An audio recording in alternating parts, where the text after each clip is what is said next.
Queen when Canada entered Confederation in 1867. But did you know that 10 years prior to that, in 1857, she is the one that chose Ottawa as the capital of Upper and Lower Canada, today Ontario and Quebec.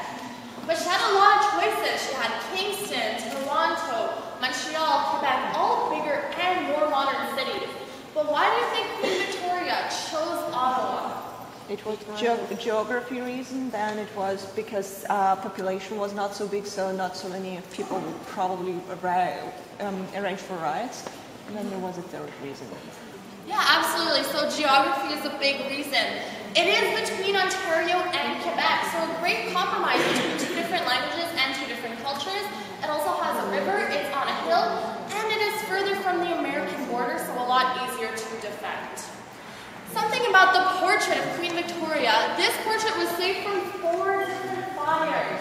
During one of the fires, we wanted to save the original portrait, but take a look at the frame and at the doors, the dimensions don't really add up. So someone got a pocket knife on their hand, decided to cut out the portrait, roll it up, and bring it outside the doors.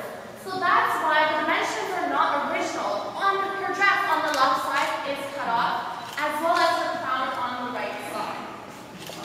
So today, in 2012, we are still a constitutional monarchy. Very important term, meaning our head of state is Her Majesty Queen Elizabeth II.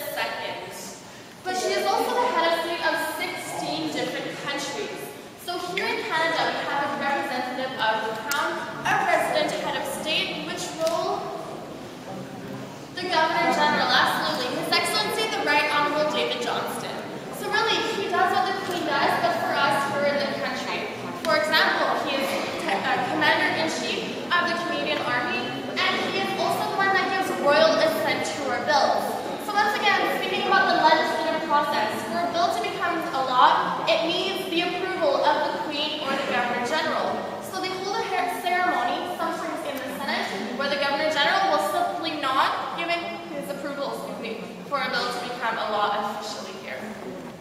So here in the foyer, if you take a look at the ceiling, all of those names you see are different last names of former speakers of the Senate. Once again, the referees, and they are the portraits you saw in the hallway coming here. But if you take a look on the third row, does anybody see a French word? On the third row, we have the word quelqu'un. In English, that means somebody. So it wasn't someone's last name, but it's here to represent all the future speakers of the Senate and the present one, just to show once again they're all represented and they are all equals here. If you take a look, this time on the 5th row, we have a dark blue shield with an orange phoenix. So the phoenix is here in the foyer of the Senate to represent the reconstruction of Parliament after the fire. So really rebuilding it from the ashes to what we have today, the center block of 1922. Any questions here? All right.